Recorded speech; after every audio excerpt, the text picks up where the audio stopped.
a whispered prayer, and a secret no dawn light can cleanse. Welcome to Mystery Parlour. I am your host, Axen. Share a comment and tell me where you're joining from. Your voices always brighten this journey. Now, let's begin. By 6:45 on a Sunday morning, Flaxborough was performing its weekly illusion of innocence. This did not require much effort. At that hour, most English market towns resemble a stage before the actors arrive. The square empty, the windows blind, the traffic reduced to a milk float that looks as though it has lived there since the Restoration. Even the pigeons seem to be observing a sort of Sabbath, bobbing about with a meekness that would not survive the first chip wrapper of the day. The only real movement was in the streets behind St. Barnabas's church, where a thin stream of people, never enough to be called a crowd, but too many to be dismissed as a coincidence, was converging on the side door. It was the door used for early communion, choir practice, and other appointments with God that preferred discretion. Inside, the church smelled of cold stone and furniture polish. Someone had lit candles, though they had clearly not done so with any expectation of drama. Their flames trembled in the draughts as if they, too, were only half awake. The Reverend Crispin Halloway stood near the chancel steps in the peculiar posture of clergymen before a service, solemn in the face, mildly frantic in the eyes. He was a tall man in a black cassock whose body suggested a past interest in cricket and a present interest in sherry. He had been at St. Barnabas's for 9 years, which in Flaxborough meant he was no longer considered new, but not yet a permanent landscape feature like the War Memorial or Mr. Stutchbury's hairpiece. "Good morning, Mrs. Vine," he said to a thick-set woman, removing her gloves with an air of injured virtue. "Good morning, Mr. Goss. How kind of you to come." "How kind of us," Mrs. Vine murmured, in a tone that implied it was a burden she bore for civilization. Behind her, Mr. Goss, the butcher, with whiskers that had learned to sit primly at attention, nodded his greeting. He did so reluctantly, as if any movement that did not involve the carving of meat was an extravagance. They were among the regulars. There were also, on this particular morning, several irregulars. Miss Letitia Preece appeared in a hat that had once been fashionable and was now merely determined. She was the librarian, unmarried, approaching 50, and faithful to the early service for reasons that were partly spiritual and partly anatomical. Her joints preferred the quiet. So did her conscience. She paused to catch her breath. "Oh, Reverend," she said, "it does feel brisk today." "Bracing," the Reverend corrected gently. "We must all be braced occasionally." "Yes, well." Miss Preece looked around as if bracing were something to be done privately. 2 pews behind her, Fatima Totapus' newer face slid in, bringing with it the faint scent of expensive soap and an air of feeling slightly superior to the nave.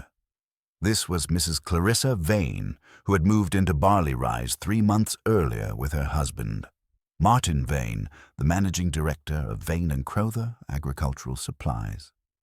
The company employed 37 men, 3 women, and a dislike of unions. Mrs. Vane had expectations of the town that had not always been met. She regarded the congregation like a hostess who had found hair in the soup.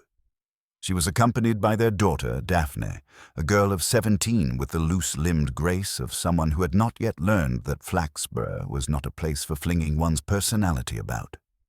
Daphne's eyes moved over the church with a calm curiosity that might one day turn to boredom or to something more dangerous. At the back, near the font, Mr. Lionel Reppington tiptoe sat into a pew as if he were trespassing. He was the organist, a narrow man with a high forehead, a low opinion of the choir, and a habit of sniffing at things that were not necessarily smelly. He looked tired this morning. It might have been fatigue, or it might have been the sort of nerves that do not come from musical performance so much as from being observed. All of these people had their own reasons for coming at this hour: habit, guilt, ambition, insomnia, or the simple hope that God, like the baker, might still have a few warm loaves left if you arrived before the rush. Nobody noticed anything especially unusual. That was the trouble with Flaxborough.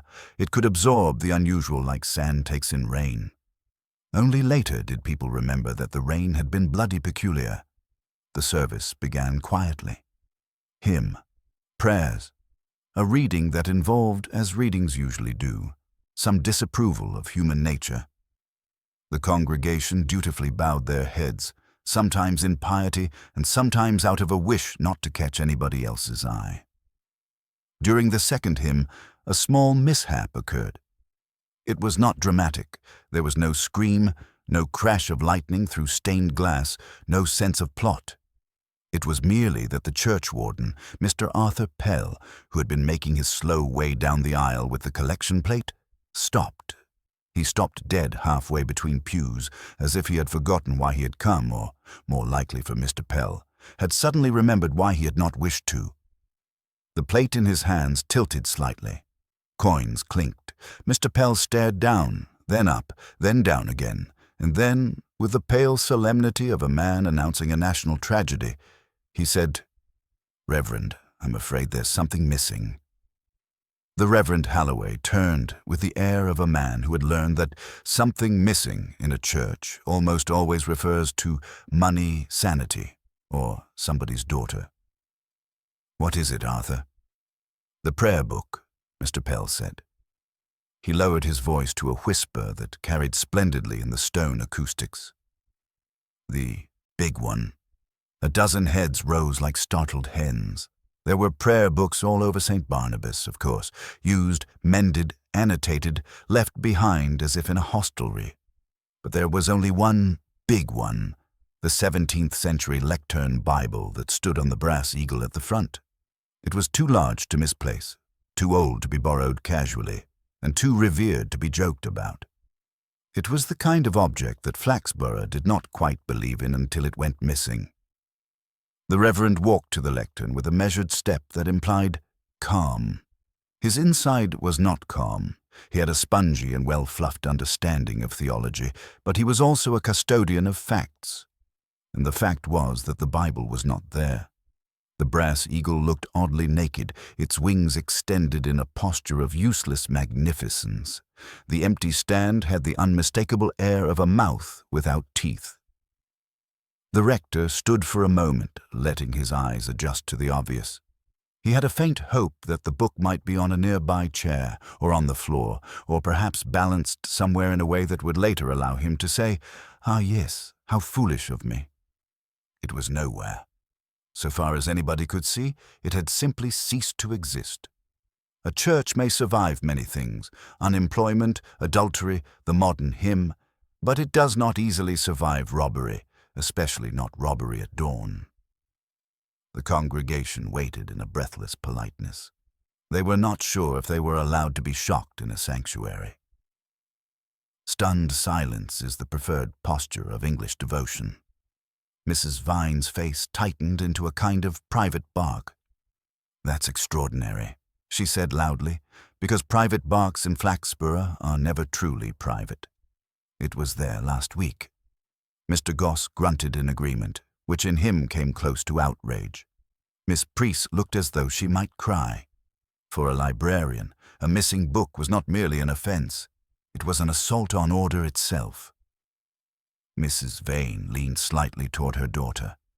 "Well," she murmured, "one does hear of these things. Vandalism. It's a sign of the times." Daphne did not reply. She was staring toward the chancel with an expression that could have been concern, or it could have been something like recognition. But if it was recognition, it was not at anything visible. Mr. Reppington's fingers had frozen on the hymn book. He was very still.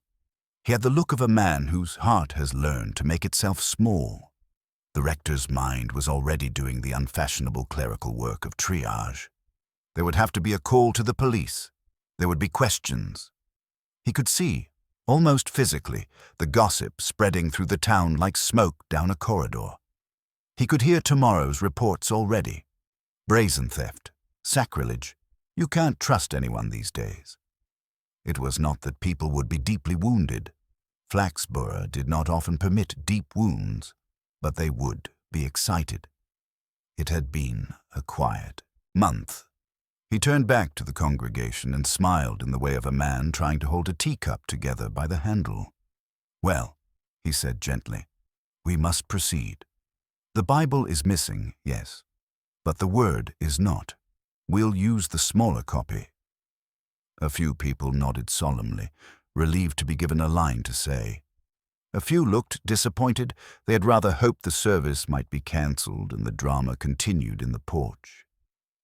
Mr. Pell resumed his collection, although the small tremor in his hands suggested that he considered himself personally responsible for the security of Holy Scripture.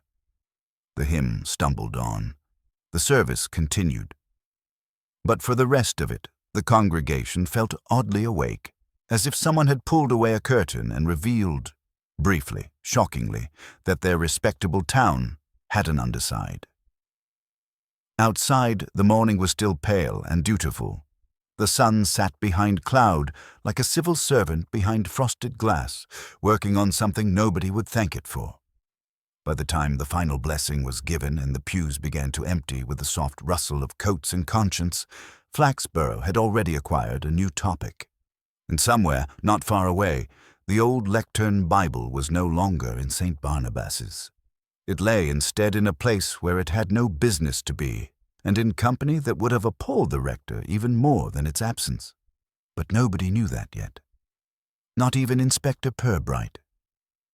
The congregation drifted into the churchyard, trying to look as though they were thinking about salvation rather than theft. The November air was sharp enough to make people talk quickly and hold their coats close. Mr. Pell stationed himself by the door, repeating too loudly, too often, that he had checked the lectern before service and that it had been perfectly all right then. No one contradicted him. Contradiction, like confession, was best handled indoors. Mrs. Vine wasted no time. "I shall telephone the mayor," she announced to anybody within range. "This is a desecration. It ought to be in the Gazette and a reward offered." "A reward?" Mr. Goss said, the words sounding like a foreign delicacy. "To encourage 'em." "To retrieve it," Mrs. Vine snapped. "Obviously." Mr. Goss considered. "If it's been took for money, they won't bring it back. If it's been took for spite, they might." "What a cheering thought," Miss Priest murmured, hugging her handbag as if books might be hiding in it. The rector stood on the step, shaking hands automatically, watching talk braid itself into story. Some of it was pious outrage, and some of it thrilled curiosity. Flaxborough liked a gentle scandal. Mrs. Vane buttoned her gloves with neat irritation. "Really, Crispin," she said, pitching her voice for intimacy but achieving publicity. "I do hope you'll take proper steps. We had something similar in Surrey. It turned out to be a youth group. Awful business." "I shall ring the police at once," the Reverend said, smiling carefully. Daphne Vane lingered by the lich gate, kicking at a frost-hardened leaf. Lionel Reppington emerged behind her, then slowed. "Extraordinary business," he said. "Yes. It might be a prank. Boys, they get in sometimes, especially after choir practice. I've seen the side door left. Well, not properly fastened." Daphne looked at him steadily. "People don't steal things that heavy for fun." Reppington coloured. "No, I suppose not." She turned away to where her mother was calling. He watched her go. By 8:30, the yard was empty. The rector locked the side door with unnecessary force, went into the vestry, and rang the police. "Flaxborough Station. This is Reverend Halloway. Our lectern Bible appears to have been taken." A pause while the voice adjusted to drama. "Hold on, Reverend. I'll put you through to Inspector Purbright." Purbright's voice arrived calm. "Purbright?" "Inspector, good morning.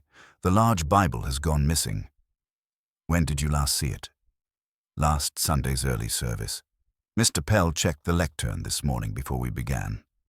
"Anyone in the church earlier today?" "Not to my knowledge. The verger locked up at 9 last night. The cleaner comes Saturdays. Choir practice Friday." "No sign of forced entry?" "None. I'll come by shortly. Please ask Mr. Pell and Mrs. Baines to be available. And if you think of anything unusual, anyone lingering, any noise in the night, ring me." He put the receiver down and sat for a moment, palms flat on the desk, trying to persuade his heart back into its usual modesty. Through the window, the churchyard path looked indecently normal. Inspector Purbright arrived at 9:10, alone, without siren or flourish. He was medium in everything except patience. His coat was well cut but not new, his hat carefully brushed, his manner a mixture of courtesy and unhurried attention. The rector met him at the porch. "I'm terribly sorry to trouble you on a Sunday." "Sundays are useful for trouble," Purbright said. "There's less else going on." Inside, the church had cooled now that bodies had left. Purbright stopped at the lectern. The dust showed a faint oval where the book had rested. "Was it always kept here?" he asked. "Yes, except at Easter when it's polished."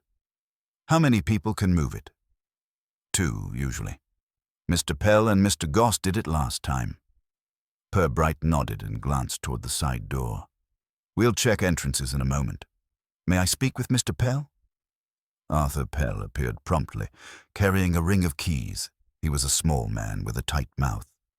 "I can't imagine how it happened, Inspector. I locked up myself last night, checked doors and windows. Only me and Mrs. Baines have keys." "Did you notice anything unusual when you came in this morning?" "No, everything was as it should be, except that." He jerked his head toward the empty stand. "Is it possible a door was left unlocked earlier in the week?" "Absolutely not. I am very particular. You may ask the rector." "I will. And Mrs. Baines." Purbright's tone was mild, but Pell's face tightened. Purbright let him talk. Where he had been from 9 last night until 6:45, who had been in the church this week, whether anyone had ever shown interest in the Bible. Pell answered fully, a little too fully, as if stacking his alibi like bricks. When Purbright thanked him and turned to go, Pell said suddenly, "Inspector, you don't think this is one of those anti-religious things?" "What sort of thing do you mean, Mr. Pell?" "Spite, vandalism. There are people about who don't like churches." "There are also people who like old books," Purbright said. "We'll keep both in mind." He left Pell with his keys and his unease, and went to find the verger. In the corridor, he paused a moment, listening to the building itself. At the side entrance, he found no splintered lock, only the usual neat brass knob and the mat laid square. Yet the mat was damp on one corner, as if recently wrung. A thin smear of clay lay on the stone step, not the black garden loam of Flaxborough, but a paler, gritty sort used on the river footpath. Purbright bent, touched it, and said nothing. He straightened, as though remembering a name, and walked back toward the vestry. A floorboard sighed under his step, and he noted quietly the sound with the same quiet care as the clay. Purbright found Mrs. Baines in the vestry, folding altar linen with the offended neatness of someone who believed linen ought never to be involved in crime. She was a widow with a sensible face and the briskness of women who have spent a lifetime keeping other people's rituals from unraveling. "Morning, Inspector," she said. "I heard. Shameful." "You have a key to the church?" "I do. I locked up yesterday at 4 after the flower arrangers. Mr. Pell checked again last night." "Did anyone stay behind?" She considered. Miss Priest lingered, looking for a hymn book she'd misplaced. "But she didn't go near the chancel, and I was here." "Anyone else in the building this week?" "Choir Friday evening, confirmation class Wednesday, bell ringers Tuesday, though they only make tea and noise." Purbright let her say it all. Then she added, lowering her voice, "There's been talk, Inspector." "What sort?" "That Miss Daphne Vane was sniffing about, always asking after old things. Last week she was by the lectern admiring the brass eagle. Perhaps she admired the book as well. I don't say she'd steal, but she asks." Purbright nodded. "Anyone else took an interest in it?" Mr. Culver from the Gazette did a piece on church treasures months ago, and that young man from the antique shop, Mr. Talbot, he asked if it was insured. Did he handle it? No, I told the rector to speak with him. Antique men see churches as shops without prices. Did you see anyone early this morning? I came at 6:30 to light the candles. Only Mr. Reppington was here, already at the organ. He said he wanted to practice. Looked upset, poor soul. Purbright thanked her and stepped into the nave. The church, emptied of bodies, had resumed its ancient habit of listening. He walked to the side door. No splintered lock, no tampered latch. Yet the mat was damp on one corner, and a thin smear of pale, gritty clay lay on the step. Riverpath clay, not Flaxborough garden loam. He bent, touched it, and said nothing. Up in the organ loft, Lionel Reppington shuffled music with twitchy fingers. He turned at Purbright's approach with a controlled smile. "Mr. Reppington, you were in early today." "Yes, I like to warm the instrument. It's temperamental in the cold." "What time did you arrive?" "About 20 to 7, maybe earlier. Came straight from home." "And you came in by the side door?" "Yes." He hesitated, then added quickly, "I had the key." "I thought only Mr. Pell and Mrs. Baines kept keys." "Well, not exactly. Mrs. Baines leaves that one on Fridays for the choir. I returned it after practice, but if she forgets to take it, I keep it safe. It's only practical." "Of course. When you came in, did you notice the Bible was missing?" "No, I didn't look up there. I went straight to the organ." "See anyone else about? Any light outside?" "Nobody." "You look tired." Reppington gave a short laugh. "I've been tired for years, Inspector. You try managing a choir that thinks rhythm is a municipal regulation." "Practice ended when on Friday?" 8:30. 9. The boys were restless, wanted the station buffet. "Did they all leave together?" "Yes, like puppies. I checked the door and locked up." Purbright thanked him and went down the steps. Halfway along the aisle, he paused and turned back. "Where do you keep spare hymn books?" "In the cupboard by the vestry." "Thank you." Reppington watched him go with an expression that could not decide between offense and fear. Outside, Purbright stood under the porch. The street beyond was waking into Sunday. Dogs pulled toward duty, the co-op van, the bicycle postman's bell. A church robbery did not stop a town. It slotted itself into the timetable. He crossed to the vicarage.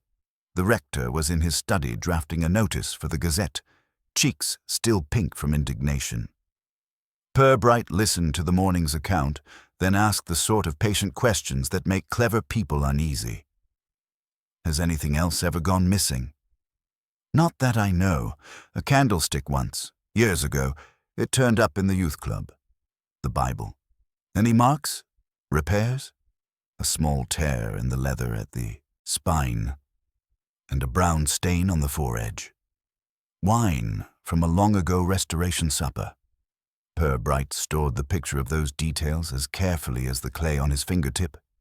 "Is there anyone in town who might want it for reasons other than money?" Holloway hesitated. "We don't have fanatics.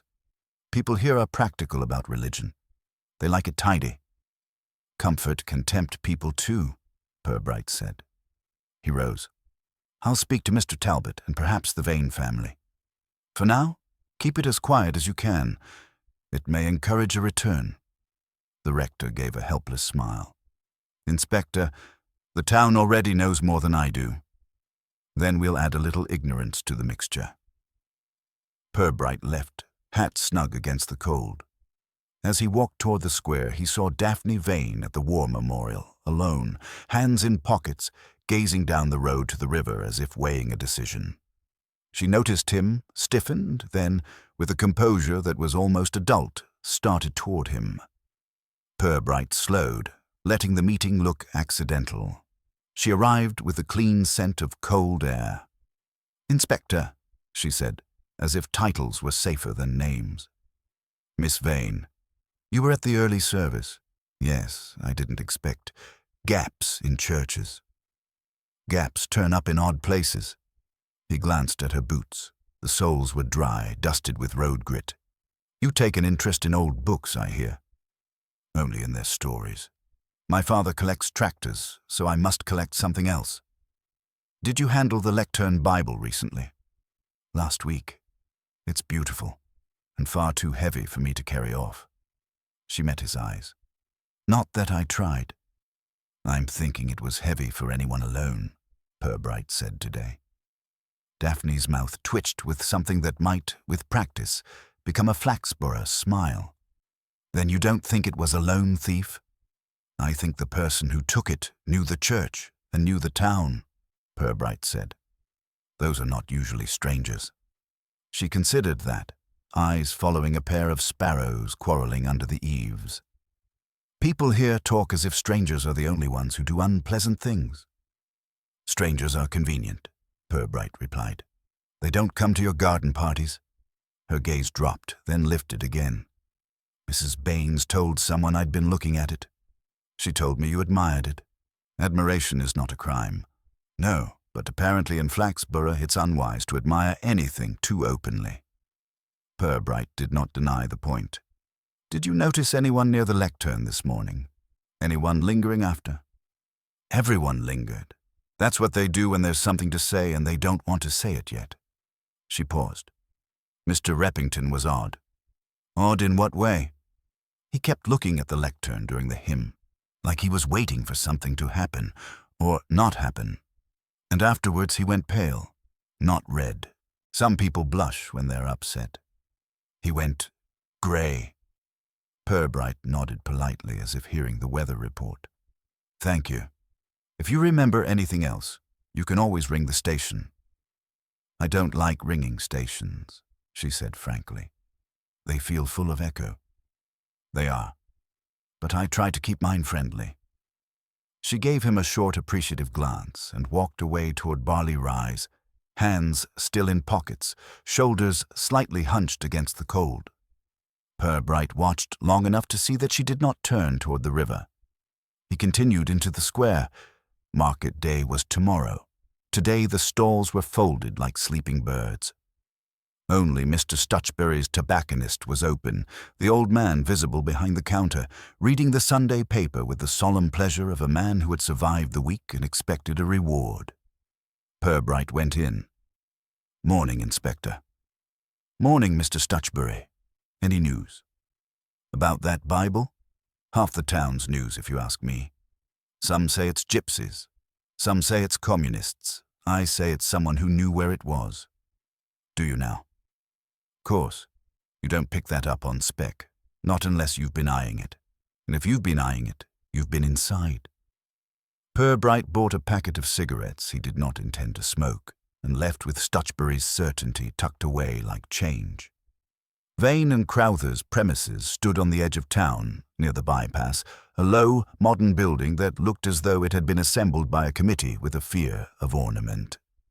The car park was empty except for a Rover that belonged to Mr. Vane, and a smaller, older Morris which belonged to somebody who did not care to impress. Clarissa Vane opened the door herself, still in her Sunday blouse, face betraying that she would rather have been opening a magazine to a review of new kitchen ranges. Inspector, how awful. Crispin telephoned Martin earlier. Come in. The sitting room was bright, expensive, and faintly uncomfortable in the way of rooms arranged for correctness rather than pleasure. Mr. Vane was there, a broad-shouldered man with the pink confidence of someone who assumed the world was basically his. He rose, shook hands, and waited for Purbright to explain why a theft in a church should cross his threshold. I'm just asking round those who were at the early service, Purbright said, and those who've shown interest in the Bible. Clarissa lifted her brows. Interest? What interest could anyone show? Daphne admired it, I hear. Oh, Daphne admires everything old, Mr. Vane said with a faint chuckle that tried to be indulgent. She's at that age. Some girls want ponies. She wants relics. Clarissa shot him a look that could have sliced bread. She doesn't want relics. She likes history. There's a dictionary difference, Mr. Vane conceded. Not much of a practical one. Purbright turned slightly toward Clarissa. Did either of you notice anyone suspicious at the church? Earlier in the week, perhaps? I have no idea who was even there, Clarissa said. People come in and out in a blur. I did notice Mr. Reppington looked peculiar, but he always does. Like a man listening to a toothache. Mr. Vane snorted. If you ask me, it's that antique chap. Talbot. He's been poking about old furniture and old books since he came. Wants to turn Flaxborough into a museum he can sell tickets for. Did you see him last night? No, though I saw his car down by the river yesterday afternoon. I'd been checking the grain sheds. He was parked up there like he owned the water. Clarissa frowned. He told me he was photographing the willows for some restoration proposal. Men say things, Mr. Vane said. Purbright thanked them. One more thing. Does Daphne ever go out to the river footpath? Clarissa glanced toward the hall, wary. Sometimes. She likes to sketch.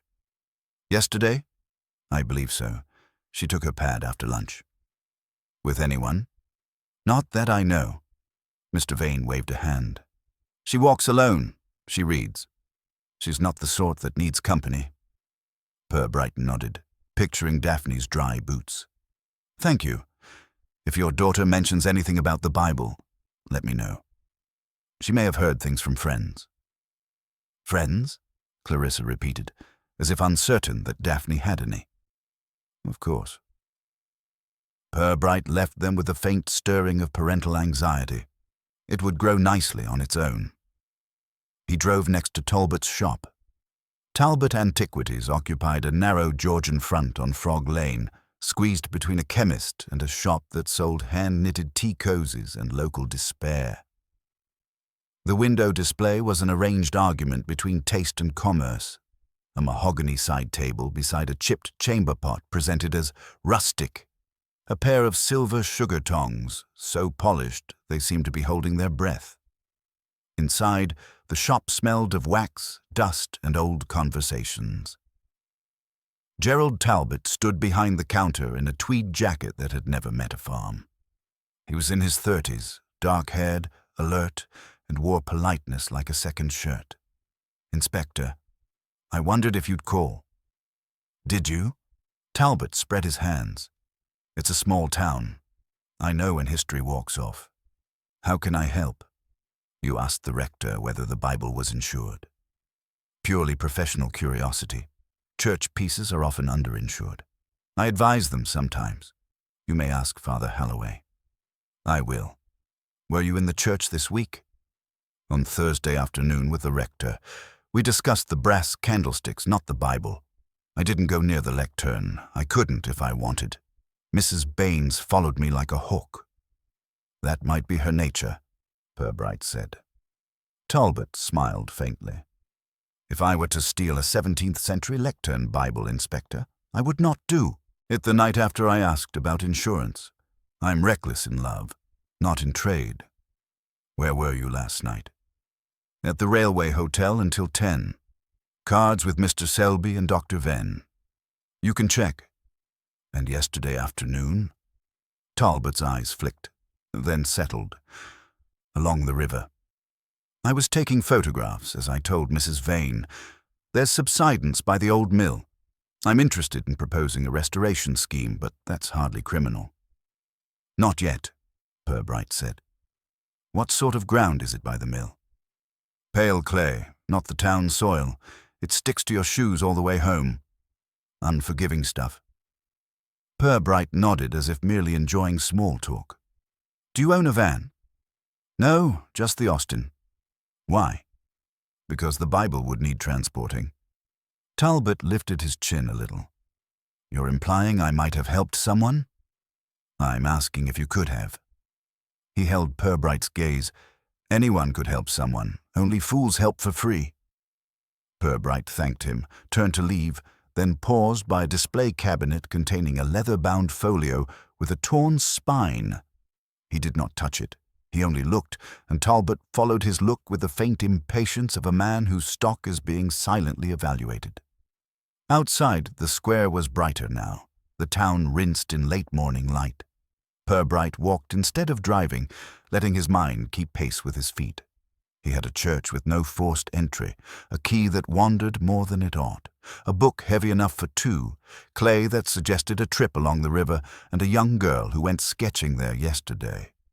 He also had a musician who arrived early and looked grey, and an antique dealer who knew his clay like an old enemy.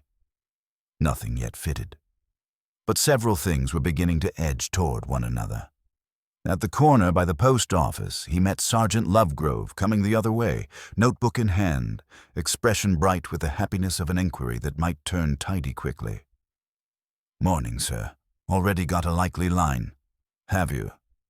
Pell says Reppington had that side key, and Bain says he was in at 6:45 today, before she arrived. Odd hour to practice an organ.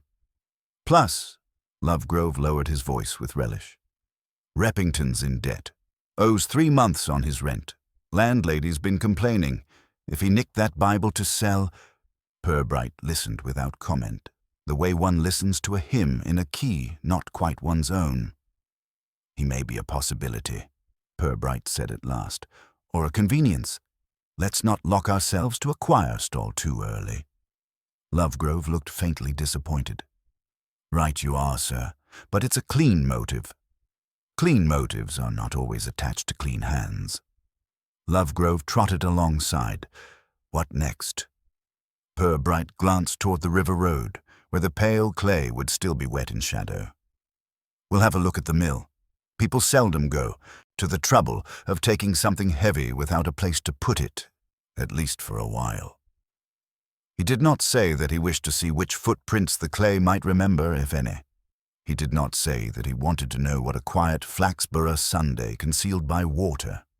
They reached the police car, climbed in, and drove out of town past hedges stripped bare by autumn. Flaxborough lay behind them, already talking itself into certainty. Ahead, the river bent through fields like a secret, and the old mill crouched by its bank with the patient look of a witness who had seen worse than missing books. Purbright felt, in that mild inward way of his, that the next thing they found would not be quite so neat as clay on a church step. The mill track was rutted and narrow, the kind of lane that seemed less a road than a long apology for being in the way.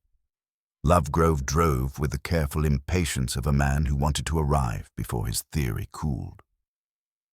Purbright watched the hedgerows slide past, bare branches knitting grey patterns against the sky. There were no pedestrians, no cyclists, only the occasional rook lifting itself from a field. They left the car by a gate and walked the last 200 yards. The river lay to their right, brown, shouldering its way between reeds. The old mill sat close to the bank, a brick hulk with boarded windows and a roof that had begun to sag. In its day, it had ground wheat. Now it ground time. "There," Lovegrove said, pointing. Tracks ran across the pale clay at the water's edge. 2 sets of boot prints, one larger, one smaller. The larger had a worn heel and a tendency to scuff. The smaller was neat, narrow, with a slight outward turn. Between them lay a drag mark, shallow but undeniable, as if something heavy had been hauled from the lane toward the mill. Lovegrove's mouth opened in triumph. "You see, sir, 2 of 'em. They've dragged it down here." Purbright crouched, studying without hurry. "When did it rain last?" "Yesterday evening, about 5. "Not much, but enough to soften ground." "These marks are after that," Purbright said. "So last night, or first thing this morning." Lovegrove stepped along the drag line. It led to a gap in the mill's boarded door where rot had chewed itself into an entry. Purbright followed, hat low against the smell, damp wood, stale grain, and the sharp sweetness of something decaying. Inside, light leaked through cracks in the boards, laying pale bars across a floor furred with dust and pigeon droppings. The drag mark continued 2 yards, then ended near a heap of sacking. Lovegrove kicked the sacking aside. Nothing underneath but mouse-nibbled husks. could have been moved again, he muttered. Could, Purbright agreed. In a corner stood a rusted wheelbarrow. Beside it, a folding stool and a cigarette butt ground into the earth, recent, of a brand not common among mill mice. The stool was angled not toward the door but toward the riverview window, as if whoever had been here intended to sit and look out. Someone comes here regularly, Lovegrove said. Or adults who prefer not to be observed, Purbright replied. They climbed the sagging stairs to the first floor. The boards complained under their weight, but held. The upper room was emptier still, except for a few crates and, on a beam, a coil of rope with fresh fraying. Lovegrove lifted it. New. Purbright came closer. Cut hurriedly, with a blunt knife. Used to tie the Bible for carrying? Possibly. Or to lower it from a vehicle without scratches. People who steal to sell tend to preserve condition. Lovegrove's triumph ebbed into puzzlement. So, Talbot knows how to preserve things, Purbright said. So do other people who've handled old objects. He bent by a crate where pale dust had been disturbed. A rectangle of clean wood showed through about the size of a large book, with two thinner, clean lines at either side, as if cords had bitten. The dust was still powdery. The spot could not have been vacated long. Lovegrove swallowed. It was here. Yes, until recently. Then where? In someone else's keeping. Purbright straightened. Let's see what else the river yields. They went back down and out. Along the bank, reeds had been pressed aside in a narrow path leading to a wooden jetty, half hidden by overgrowth. A rowboat was tied to it. The rope knot was neat, recently retied. Lovegrove whistled. Who keeps a boat here? Someone who wished to leave by water. Purbright looked at the boat's interior. There was a sheen of damp, and on the seat a smear of clay matching the lane. Also a scrap of dark leather, no bigger than a fingernail, caught on a splinter. He lifted it with a handkerchief. Bible cover? Lovegrove said softly. Perhaps. Or a glove. Purbright pocketed it. Either way, someone has been rowing. They walked back toward the lane. A man emerged from the far field carrying a spade and a bucket. He wore gumboots and a flat cap, and the resigned posture of someone who had spent the morning chasing a cow. Morning, Purbright said. Do you work these fields? The man squinted. Name's Hobbs. I rent 'em from Vane. Have you seen anyone about the mill recently? Last night or early today? Hobbs nodded toward the mill. Seen folk there on and off, mostly that Talbot chap, taking pictures. Sometimes a young lass, dark hair, sketching. Yesterday. After dinner, I sat by the window, then another car come along. Small one. She got in and they drove off toward town. What sort of car? Old Morris, maybe. Fella driving, hard to tell in that lane. Purbright thanked him. As they walked away, Lovegrove blurted, Young lass, that's Daphne Vane. Possibly, Purbright said. Back at the car, Lovegrove was itching to report. We should bring her in, sir. She was here yesterday and someone moved the book last night. Maybe she knows where it's hid. Maybe she helped Talbot. Purbright opened his door calmly. We'll talk to Miss Vane again, yes. But I'd rather not drag a girl to the station on a farmer's glance and some dust. Let's collect a little more shape first. Lovegrove looked at him as if shape were a luxury. Then who do we see? Mr. Reppington's landlady, Purbright said. And perhaps whoever owns that boat. Boats are like dogs. They have someone who feeds them. They drove back toward town. Behind them, the mill stood quiet again, but not innocent for now. Purbright felt the case edging forward like a chess game played in a drawing room with one piece already missing from the board. They stopped first at Peebles Court, a row of brick terraces where the railway line made conversation with the back gardens all day long. Mrs. Dorrington, Lionel Reppington's landlady, opened the door before they had finished knocking. She was a woman of 60 with a tired perm and the quick eyes of someone whose income depended on noticing everything. "Inspector," she said, not pleased but gratified. "I suppose this is about Mr. Reppington." "It may be," Purbright said. "May we come in?" She led them into a narrow front room that smelled of mothballs and boiled cabbage. A glass cabinet held china dogs that stared at the visitors with disapproval. Mrs. Dorrington held herself rigidly, as if expecting to be blamed for her tenant's sins. "He's not here," she announced. "Gone out with his music, I expect. But if he's in trouble, I'm not surprised. He's in arrears again." "How much?" 3 weeks, and he says he's waiting on choir fees. I tell him choirs don't pay, they pray. But he's a gentle soul, Inspector. Queer, yes, but not a thief. You heard about the Bible? Who hasn't? People think because he's poor, he must be wicked. But he's never taken so much as a teaspoon from my kitchen. He does borrow the paper and always brings it back folded wrong. Where was he last night? In. I heard him playing after supper, past 9 anyway. Then nothing. I went to bed at 10. If he went out after, I'd have heard the stairs. They creak like a conscience. Purbright thanked her and asked one more question. Does he own any boots with a worn heel? Him? He owns one pair of shoes and they're like cardboard. Boots would be ambition. Outside, Lovegrove looked deflated. So that's Reppington cleared. Nothing is cleared, Purbright said. But it's a useful glimpse. They crossed to the riverside cottage that belonged to Mr. Selby, a retired solicitor who had chosen the water as a view for his decline. The cottage sat just beyond the footbridge, with a garden that had once been disciplined and was now allowed a kind of benevolent anarchy. An oar leaned against the wall like a forgotten umbrella. Selby admitted them in slippers and a cardigan, voice soft with old authority. Inspector, I was expecting you.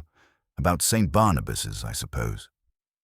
Among other things, Purbright said. You own a rowboat by the old mill? Selby sighed. I do. I keep it there because my shed is full of my wife's pots and because the mill is hardly used anymore. I take it out 2 or 3 times a week for exercise. Did you use it last night? No, I was playing cards at the railway until 10 with Talbot and Venn, then home. You can confirm with my housekeeper. I haven't been on the river since Thursday. Did you notice the boat had been moved? Selby blinked. Moved how? Retied. Someone's been in it. The old man's forehead creased. I did think the knot looked different this morning, but I assumed I'd done it myself. My fingers aren't what they were. Anyone else have access? No key, no lock, only the rope. But nobody in Flaxborough rows at night, unless they're courting, and even then they prefer a car. Purbright thanked him, and as they turned to go, Selby added more quietly, If that Bible's stolen for profit, someone won't sit on it long. It's too distinctive. Whoever took it is either foolish or has a place ready. Or thinks he does, Purbright said. Back in the car, Lovegrove exhaled. So someone borrowed Selby's boat and moved the Bible by water. That means it went somewhere upstream or downstream, not by road. Or they used it for a short hop to avoid being seen on the lane, Purbright said. Water can be a corridor, Sergeant, but it can also be a curtain. They drove to the station. Flaxborough on a Sunday afternoon had taken to the affair like a cat to a warm lap. People were strolling into pairs, stopping to exchange updates they did not possess. At the corner by the bakery, Mrs. Vine had formed a small committee. She watched the police car go by with the severe satisfaction of a woman who believed evil could be disciplined by minutes and tea. Purbright went into his office and rang Dr. Venn. The doctor confirmed Selby's alibi and Talbot's. Talbot left at 10 sharp, Venn said, restless all evening mind, kept looking at his watch as if he had somewhere better to be. Purbright put down the phone and stared at the blotter. The loose ends were beginning to twitch together. He could hear, beneath the polite surface of the town, a private current of motives. Talbot's hunger, Daphne's curiosity, Reppington's nerves, the churchwarden's possessive pride. None of these were crimes, yet one of them, or a combination, had lifted a Bible off brass wings and carried it through wet clay to a mill. He asked Lovegrove to bring in the river path clay for comparison with the smear on the church step. Lovegrove went off happily with a purpose. Purbright, left alone, opened his notebook and wrote 3 names in a vertical line: Talbot Daphne Vane, Lionel Reppington. Then, after a pause, he added a 4th: Arthur Pell. He did not yet know which name belonged at the top. At 4 o'clock, the phone rang again. Lovegrove answered, listened, and came to the doorway with the eager worry that meant something had changed. "Sir," he said, "it's Reverend Halloway. A woman's come to the vicarage in a state. Claims she found something by the riverside. Says it might be blood." Purbright stood, calmly but without delay. "Who is she?" "Mrs. Baines. She was walking after lunch. She says there's a parcel tucked under the footbridge." Purbright took his hat.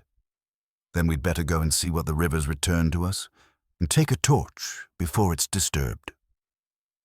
Purbright and Lovegrove drove back toward the river with the same unhurried speed that a man might take to a funeral, whose outcome he already suspects. The afternoon had slipped into that pale, damp light which English Novembers perform so well. The sun was present only as a rumour beyond cloud. Mrs. Baines waited at the vicarage gate, cheeks pink, hands fluttering around a shopping bag as if it were a shield. "Thank you for coming, Inspector," she said. "I didn't touch it. I only looked. You can't not look, can you?" "Looking is allowed," Purbright said. "Touching will avoid." She climbed into the back of the car, still breathless with importance. They stopped by the footbridge. The river here was narrower, shouldered by willows combing the surface. The path beneath the bridge sloped into a pocket of reeds and mud, invisible from the houses above unless one knew to peer. Mrs. Baines led them down the bank. "It was over there," she whispered, pointing to a dark shape wedged between roots. "I thought at first it was rubbish. Then I saw the red." Purbright took the torch from Lovegrove and crouched. The parcel was wrapped in sacking, tied with cord, damp through, and stained in one corner, a rust-coloured smear that could be blood or could be river clay pretending to be dramatic. He did not open it immediately. Instead he looked around, at pressed reeds, softened boot prints, a cigarette end near the waterline. He picked the cigarette up and slid it into an envelope. "Sergeant," he said, "photograph the area, then we'll lift it." Lovegrove complied. Purbright waited, letting the scene settle in his mind. The river breathed against the bank with small, indifferent noises. When Lovegrove nodded, Purbright slipped on gloves and untied the cord. Inside the sacking was not the lectern Bible. It was a bundle of cloth, and inside that cloth a man's forearm and hand, severed cleanly above the elbow. The skin was pale, the fingers slightly curled, and on the 4th finger was a gold wedding band with an inset black stone. The cuff of a shirt still clung to the wrist, striped blue and white, soaked and stiff. Mrs. Baines made a sound that began as a gasp and ended as a prayer. She turned away and retched quietly into the reeds. Lovegrove went very still. Purbright covered it again carefully. "Mrs. Baines, you did right to come. Sergeant, get Dr. Venn and the scene boys. Keep the path clear." Lovegrove swallowed. "Yes, sir." "This is no longer about church property," Purbright added. "We treat it as a homicide until proved otherwise." Mrs. Baines wiped her mouth. "Homicide? In Flaxborough?" "It happens everywhere," Purbright said. "Only the reasons differ." They guided her back up the bank. "I was only walking," she murmured. "I didn't expect—" The rest of the sentence had no words that fitted. He left her at the vicarage, then returned to the bridge, now cordoned with coats and the first official tape. Purbright stood looking at the slow water. If the hand had travelled by river, The rest of the body might be upstream. If it had been placed deliberately, then the river was being used as a hiding place and a message. A car pulled up above. Dr. Venn arrived in his cap, face tightened into professional gravity. Behind him came 2 constables and a photographer. Purbright briefed them, then asked Venn to examine the limb in situ. Venn climbed the bank a few minutes later. Male, adult, clean cut, probably knife rather than saw. Not fresh, 12 to 18 hours in water. The smear is blood, though diluted. Wedding ring, decent make. Any idea whose? Lovegrove asked. Venn shook his head. Hard without the rest, but that ring's distinctive. Black onyx set. I've seen something like it in town. Can't recall where. I'll think. Purbright nodded. Please do.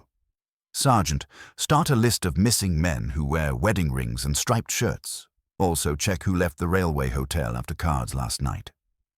Lovegrove scribbled, pallor giving way to purpose. Purbright walked a short way along the bank, scanning for more signs. The ground was soft with rain. Close to the bridge he found narrow boot prints, neat with a slight outward turn. Not fresh enough for detail, but clear enough to show someone had come in from town. He found also, caught in a willow snag, a scrap of blue and white striped fabric, almost identical to the cuff. He returned. The limb was carried here, not floated, he said. Someone walked in, placed it, and left. To frighten the town, Lovegrove said. Or to direct us, Purbright replied. People who hide things often can't resist arranging the hiding place like a stage. Venn looked at him sharply. You think the Bible and the arm are connected? I think they now share a road, Purbright said. Whether they began together is what we must learn. He looked up at the footbridge rail. The wood was smeared with pale clay and a darker streak, as if something heavy had been hauled over it recently. Heavy and rectangular, or heavy and human. He heard, faintly, the town behind them, a distant motorbike, a church bell practicing for evensong, the murmur of families returning to roast dinners. All that ordinariness would soon have to bend around this dreadful fragment. He imagined the owner of the hand, alive last night, walking somewhere, perhaps even singing hymns, and felt the investigation shift from inconvenience to obligation. Obligation, he knew, was something Flaxborough disliked but always needed. Lovegrove followed his gaze. Sir, if they brought the Bible over here last night, maybe they brought something else too. Yes, Purbright said, and the question is why they chose to show us a piece of it. The river went on, slipping by, making no comment. Above, Flaxborough carried on preparing for Monday, unaware that by nightfall it would be counting not just a missing book, but a missing man. Purbright drove back to the station with Lovegrove in a silence that was not empty so much as crowded. The afternoon had thickened into a dirty dusk, and in the square a knot of townspeople already practiced their first theories. None of them had seen what the river had yielded. Flaxborough did not wait for facts. At the station, Purbright telephoned Chief Inspector Harcourt in Moulton and gave the essentials without drama. Harcourt promised a CID man and a search team, then reminded him, in a tone that tried to sound paternal, that for the moment it remained Purbright's case. The line clicked dead, leaving that fact on the desk like a paperweight. Lovegrove hovered by the door. Sir, should we warn the town? We warn the town by finding out who is missing, Purbright said. Panic is just gossip with stiff legs. He sent the sergeant to the railway hotel to recheck last night's card game and to ask Dr. Venn about distinctive wedding rings. Then he rang Reverend Halloway. The rector's earlier indignation had sagged into weary shock. We'll say nothing publicly yet, Purbright told him, but if you hear of any man overdue for supper, I want to know. The logbook offered no missing men. That meant the owner of the arm had not yet been reported, or that his absence was being kept private. Flaxborough was full of private matters. People stored them beside the Christmas plates. At 6 o'clock, Purbright went out on foot.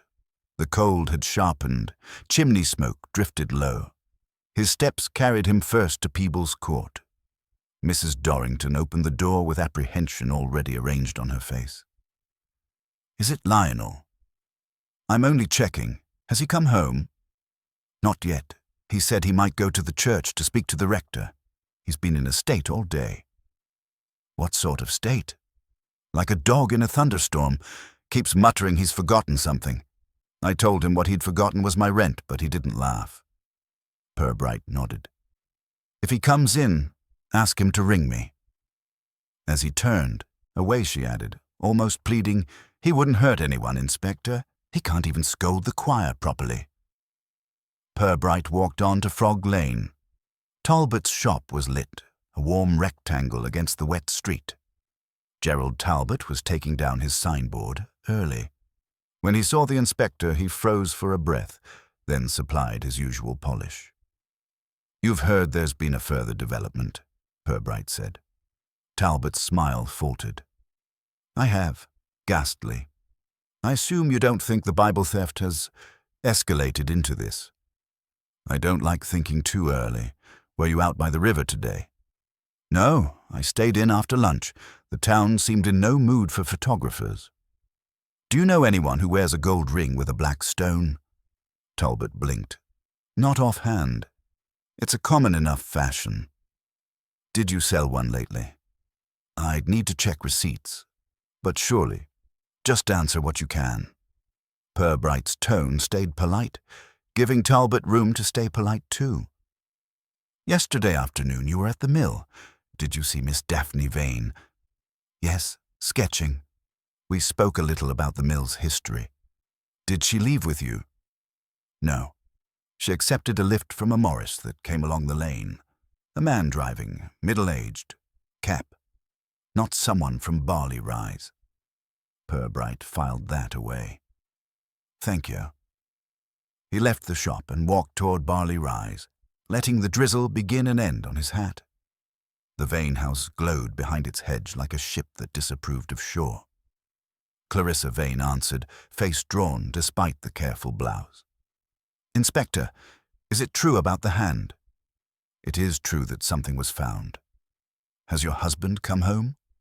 "He's checking locks at the grain sheds. Daphne is upstairs." "May I speak with her?" Clarissa hesitated, then stood back. "She's upset." Daphne met Purbright in the hallway. Her composure looked practiced and slightly too tight. "I heard," she said. "People don't whisper properly in this town." Purbright nodded. "Yesterday at the mill you left in a Morris with a man. Who was he?" Her eyes shifted, then steadied. "Stan Hobbs. Mr. Hobbs's brother. He offered a lift when it started raining." "Do you know him well?" "No, he was passing." "Did he go inside the mill with you?" "No, he waited by the lane." "And he drove you straight home?" "Yes. We talked about the river flooding. That's all." Purbright watched her hands. They were clean, no pale clay in the creases. "Did you speak to anyone about the Bible after you got home?" "Only Mum. I told her it felt like someone wanted the town to look in the wrong direction." "That's an interesting feeling." "Why?" "Because the Bible isn't worth much unless there's already a buyer, and everyone keeps saying strangers as if they're frightened to say someone we know." Purbright allowed a small, tired smile. "Flaxborough is loyal to its own reflection." She looked at him sharply. "Do you think the Bible and the hand are connected?" "I think they share the same water. I don't yet know why." Behind them a door slammed. Martin Vane strode in, cheeks red from cold and anger. He stopped at the sight of Purbright. "Inspector, if you're suggesting my daughter—" "I'm suggesting nothing, Mr. Vane. I'm asking questions." "Well, ask them of someone else. Daphne's been with us all day. This town's full of malcontents. Ask Reppington. Ask that antiques fellow." Purbright inclined his head. "I will continue asking whoever needs asking." He left the house with the sense of a family closing ranks. The drizzle returned, softening the road grit, readying the clay for another memory. Purbright looked back once at the lit windows. Somewhere inside, Daphne stood listening. Somewhere else in Flaxborough, Lionel Reppington had still not come home. In his pocket, the scrap of leather seemed heavier than it was, as if hinting at whose hand it fit. Purbright returned to the station by a longer route, past the back of St. Barnabas's and along the lane behind the co-op. Flaxborough at night always wore a mild disguise. Lamps smudged the pavements with gold, curtains made small theatres of domestic life, and the railway shunted like someone rearranging crockery in the dark. Nothing looked capable of violence, which was precisely why violence managed so well. At the station, Lovegrove was already back, damp coat steaming by the radiator, and eyes bright with nervous energy. "Sir, I spoke with Venn and Selby. The ring, black stone in gold, belongs to Councillor Bernard Nix. Venn treated his hand last month and noticed it. Selby says Nix wears striped shirts under his tweed." Purbright let the name settle. Bernard Nix, chair of the Amenities Committee and a man who had never met an opinion he couldn't improve. Has he been reported missing? Not yet, but his wife's not answering. I rang twice. Then we go round. They drove to Partridge Avenue, a tidy semi with a bird bath that looked expensive. A light burned in the front room, but no one came to the door. Lovegrove knocked harder. Purbright tried the handle. It was unlocked. "Mrs. Nix?" Lovegrove called, stepping in. There was a smell of burnt toast and something sharper, metallic under it. In the hall, a shopping bag had been dropped, as if its owner had been interrupted mid-errand. The living room was disturbed, chair skewed, cushion on the floor, a vase broken in the hearth. On a side table lay a half-written note, pen abandoned across it.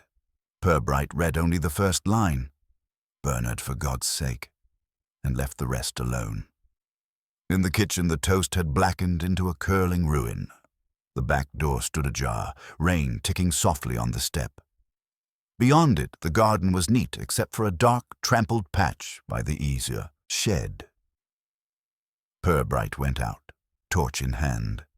The trampled patch was clay-stained, paler than the lawn soil. Bootprints overlapped, 2 sets, and a drag line ran toward the alley. At the shed door, a splinter of dark leather clung to a nail. Inside the shed was a small workshop of civic hobbies. Paint tins, old election posters, a wooden trestle. The air smelled of petrol. Against the far wall stood an empty space shaped like a large object that had been leaned there recently and then removed. Beside it lay a length of frayed cord, and on the trestle a smear of dried reddish-brown. Lovegrove swallowed. This is where they had him. Or the Bible. Possibly both, Purbright said. They found no body, no wife, and no sign of Bernard Nix except the disorder of his evening. Purbright asked Lovegrove to ring Harcourt and request immediate searches on riverbanks and lanes. Then he stood in the hall, listening to the house. A telephone on the sideboard was off the hook, giving busy tone. "Sir," Lovegrove said quietly, "if Nix is the dead man, why steal the Bible first?" "Perhaps the Bible was never the first act," Purbright said. "Perhaps it was cover, or bait, or a way to move something else without being watched." Lovegrove frowned. Move a body, or to make the town stare at the church while something private happened elsewhere. Purbright's mind began to arrange pieces. Nix had been loud in his opposition to Talbot's restoration scheme. He chaired the committee that could block funding for it. Talbot had been restless last night. Daphne Vane had left the mill with a man in a Morris. Reppington had a borrowed key and a grey face, and Arthur Pell was very particular about locks. Purbright said none of it. He only asked, who else knew Nix would be alone today? "Mrs. Nix goes to her sister's Sundays. Everyone on the council knows." "Then everyone on the council is too many," Purbright said. "We'll find Mrs. Nix first. She may still be alive, and she may tell us what Bernard was writing." They drove to Byford Close. The sister, Mrs. Rudd, answered in dressing gown and alarm. "Ethel never came," she said. She rang at 3 to say she'd set off, then nothing. I thought the traffic held her. Purbright felt the hour, the rain, and the empty garden mesh into a single conclusion. We must assume she was taken from her house, he said gently. Back in the car, Lovegrove said, Sir, do we bring in Talbot or Pell? We've got clay at Nix's, rope at the mill, and leather in his shed.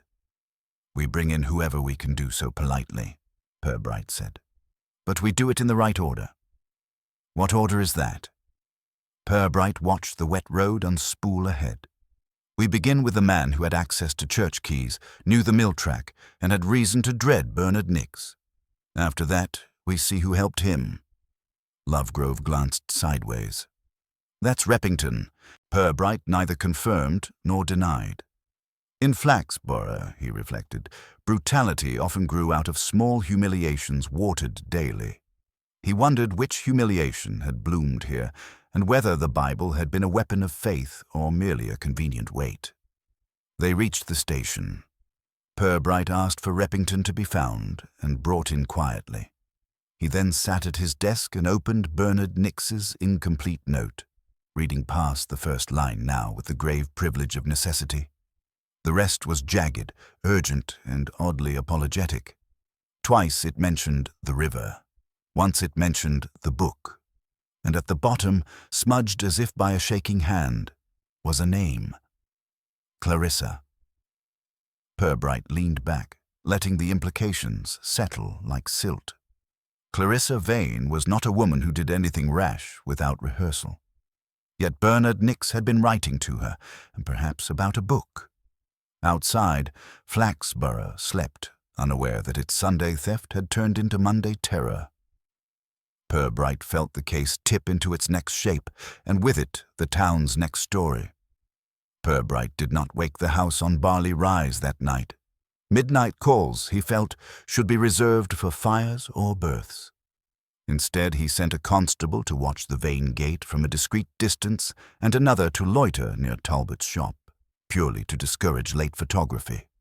Flaxborough ought to sleep, if only so its sleep could be measured later.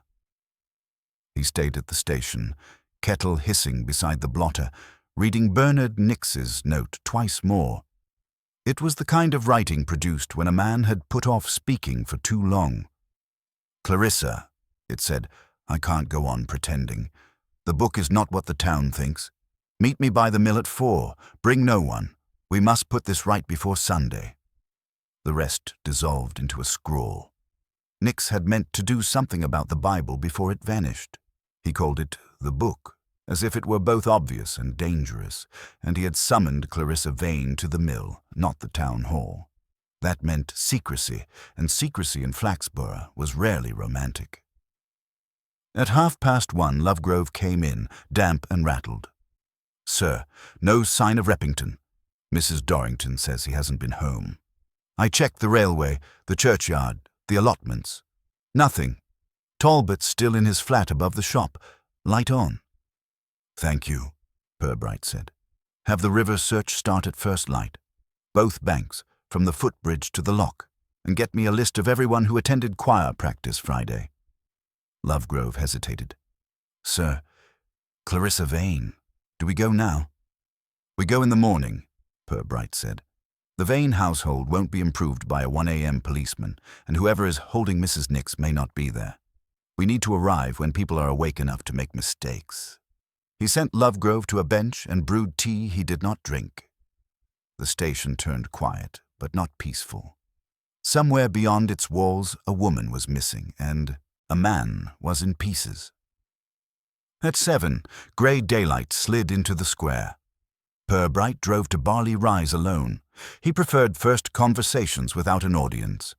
The Vane garden was trimmed and wet.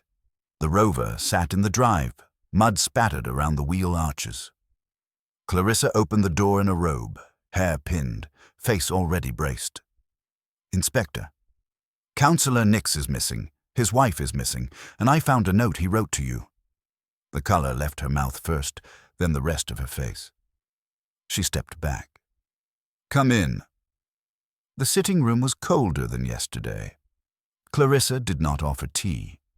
She sat with her hands folded so tightly her knuckles went white. "I haven't seen Bernard for weeks," she said quickly. "Not outside council business." "Then why was he asking you to meet him at the mill yesterday?"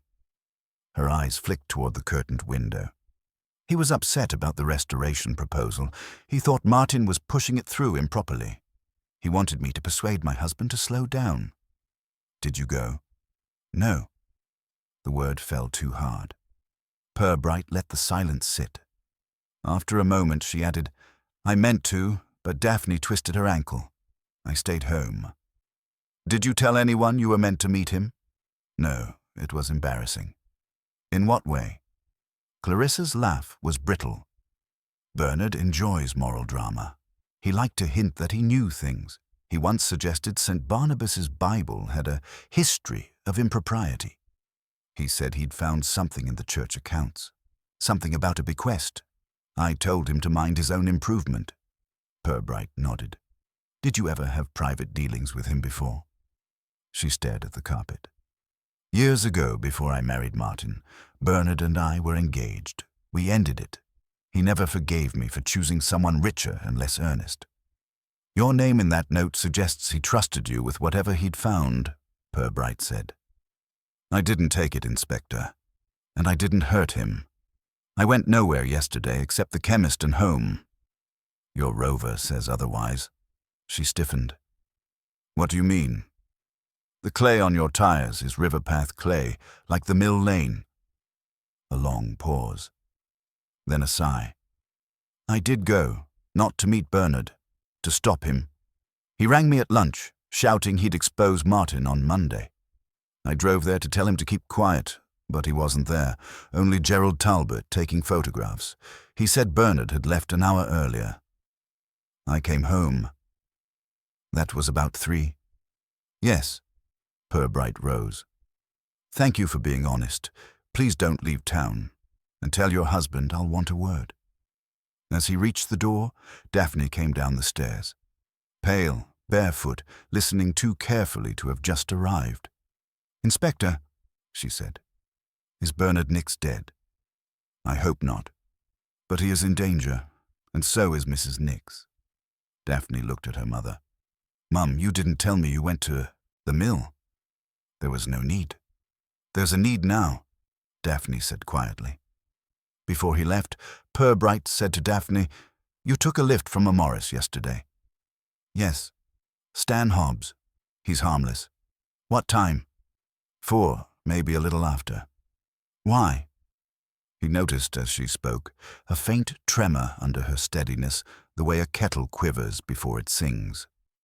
Young people in Flaxborough learned early to guard their faces, but they were not yet good at guarding their silences, and her silence felt carefully chosen.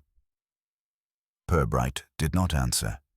He walked out into the wet morning with Clarissa's confession and Daphne's timing fitting together like two pieces that made an uglier picture. If Clarissa arrived at 3 and Daphne left at 4, someone else was at the mill between, perhaps with Bernard Nix and a heavy book. Someone who used a Morris, borrowed a boat, and hoped a church theft would keep the town's eyes elsewhere. Purbright felt the line of inquiry narrowing. Soon it would need a polite push. Purbright arrived at the old mill before noon, with 2 constables and Lovegrove, and with the air of someone calling in for a measurement rather than a drama. The lane was quieter than yesterday, but it had not forgotten. The pale clay still held its shallow story of boots and dragging, softened now by drizzle but not erased. He stood a moment at the door, listening to the building breathe its damp breath.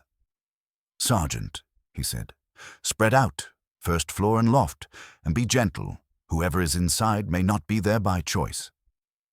They entered without noise. The ground floor was empty as before, though the folding stool had been moved a few inches, and a fresh cigarette butt lay near the wall. Upstairs, the disturbed rectangle of dust had been scuffed by a new heel. The coil of frayed rope had one length missing. In the loft, reached by a narrow ladder that objected to every rung, they found Mrs. Nix. She was sitting on the floor in a cardigan and skirt, wrists bound, face streaked with tears and mud. When Lovegrove knelt to untie her, she gave a faint sound of relief that did not quite trust itself. "Ethel Nix?" Purbright asked softly. She nodded, then looked at him as if he were the first solid thing she had seen in a nightmare. "Bernard," she said. "Where is Bernard?" "We are still looking for him, but you're safe now. Can you tell me who brought you here?" Her mouth worked. "I don't know. Someone I thought I knew. He spoke politely. That's the worst part." "Do you remember anything at all? A voice, a smell, a coat?" "A coat," she whispered. "Wet wool, and cigarettes. Very strong. He said I was being foolish, and that Bernard had put us all in danger. He said it was for the good of the town." Purbright nodded.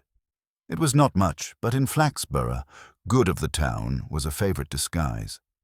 They took Mrs. Nix to the station and gave her tea and a blanket, while Dr. Venn examined her wrists. She was shaken, but unhurt. Her presence in the loft explained why the Bible's resting place upstairs had been vacated in a hurry. Whoever had placed her there had returned, perhaps to move her again, perhaps to fetch something else. They had been interrupted by daylight and Purbright. Back at his desk, Purbright had Lovegrove send for Mr. Pell and Mr. Vane to come to the station for a few clarifying questions.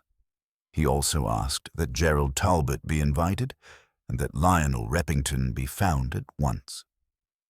Lovegrove, with a constable and a growing certainty, fetched Pell from his shop and Vane from his office. Talbot arrived of his own accord, as if trusting his own innocence to be a pass into any room. Reppington took longer, and when he finally came, he looked as though he had walked through a winter field in his socks, thin, tremulous, and guilty of nothing except fear. Purbright did not put them in cells or raise his voice. He brought them instead into the little interview room that Flaxborough used for committee meetings and petty scandals. There was a table, a pot of tea, and enough chairs to make the gathering seem civil. "Thank you for coming," he said. "I'm sorry to disturb your Monday routines, but since yesterday's business has grown more serious, I think it's best if we settle certain matters plainly." Martin Vane sat with his hands flat on his knees, chin lifted like a man waiting to be congratulated for cooperating. Arthur Pell perched on his chair edge, fingers worrying his key ring. Talbot leaned back, composed. Reppington hovered near the door as if hoping it might become a wall. Purbright began mildly. "We found Mrs. Nix this morning. She was tied up in the mill loft." A silence dropped. Pell made a small choking sound and looked down too quickly.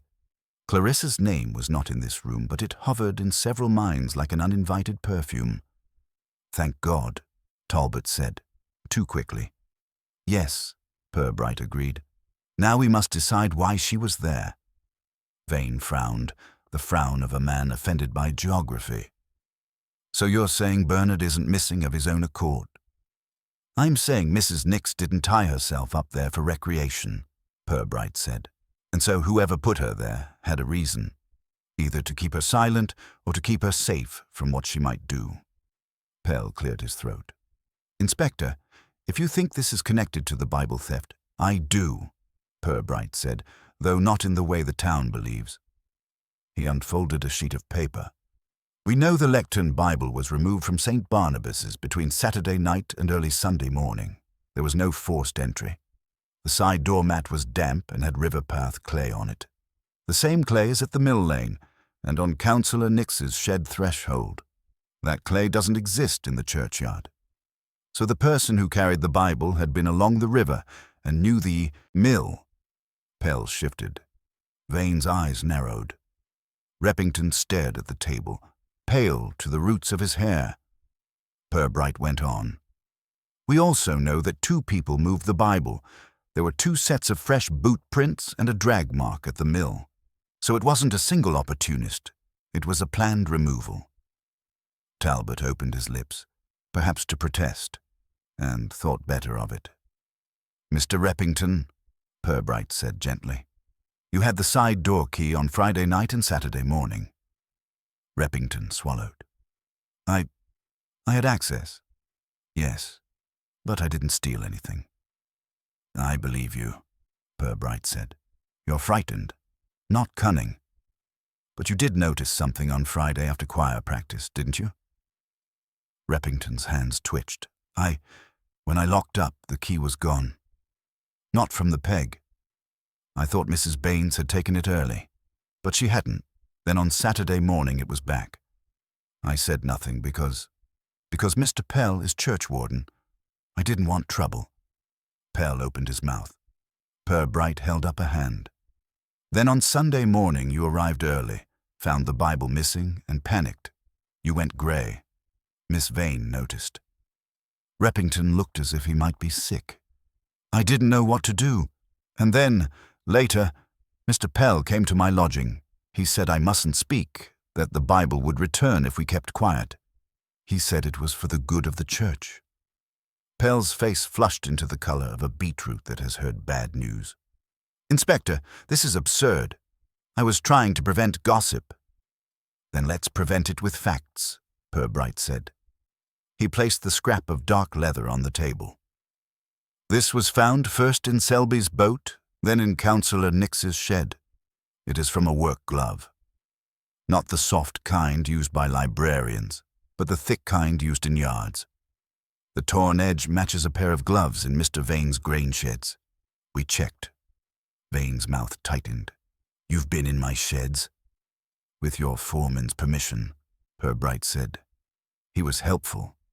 Vane turned toward Lovegrove. Stan Hobbs had no right. Hobbs has had plenty of right these last 24 hours, Purbright said quietly. He told us a Morris came to the mill yesterday afternoon and that his brother gave Miss Vane a lift. The Morris belongs to your company, Mr. Vane. Hobbs didn't volunteer that from civic pride. He volunteered it because he was frightened. About you. Vane laughed once, harshly. This is ridiculous. Bernard Nix was a nuisance, but I didn't kill him. Purbright looked at him with mild attention. Let's talk about Bernard Nix. He was chair of the Amenities Committee. He opposed Talbot's restoration scheme because it required a grant from a church trust, the St. Barnabas's Benefaction Fund. Last week he discovered that fund had been quietly merged into a separate account managed by your company for community improvements. That merger was endorsed by the churchwarden's signature. Mr. Pell, your signature. Pell went grey now, like wet paper. It was for repairs. The roof. They said the fund was dormant. And in return for that endorsement, Vane and Crowther became preferred contractor for church works, Purbright said. You liked being useful, Mr. Pell. It made you important. Pell's mouth opened and shut. I did what the rector asked. The rector knows nothing about it, Purbright said. Bernard did. He also knew the original deed for that fund was not in the safe or the diocesan file, but tucked into the lectern Bible by a former rector who thought it safer there than in a cupboard that councillors might visit.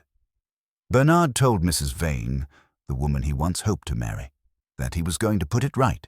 He arranged to meet her at the mill to show her the deed and persuade her husband to return the money. Talbot shifted, taking in the shape of the story as a dealer takes in a valuation. On Saturday night, Purbright continued, Mr. Vane learned of the deed. Perhaps from Clarissa's argument with him. Perhaps from Mr. Pell's anxious mouth. Either way, he went to the church after dark with Mr. Pell. They used the side door key, removed the Bible, and drove it to the mill in the company Morris. You needed to get the deed out before Bernard could point at it on Monday. You intended to return the Bible afterwards and let the town congratulate itself on thwarting vandals. Pell whispered, I thought he was only going to take the papers.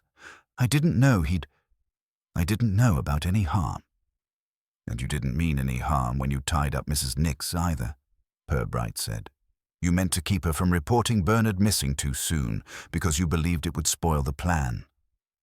Pell began to cry in a stiff, embarrassed way. Vane's face had grown blotchy, the colour of anger and trapped pride. You've no proof Bernard was at the mill. Purbright nodded once. We do. The rectangle of disturbed dust upstairs was the Bible shape. The cord marks in it match rope that was cut from the loft coil. Bernard arrived expecting to meet Clarissa. When he found you instead, Bible in hand, he realized what you'd done. He threatened to go to the police and the Gazette. You argued. Perhaps you struck him. You are a strong man, Mr. Vane, and you were desperate. He fell against the trestle in his shed, perhaps hit his head. He died quickly. Repington made a faint sound. Talbot looked down at his own hands as if suddenly ashamed of them. Purbright went on, voice steady.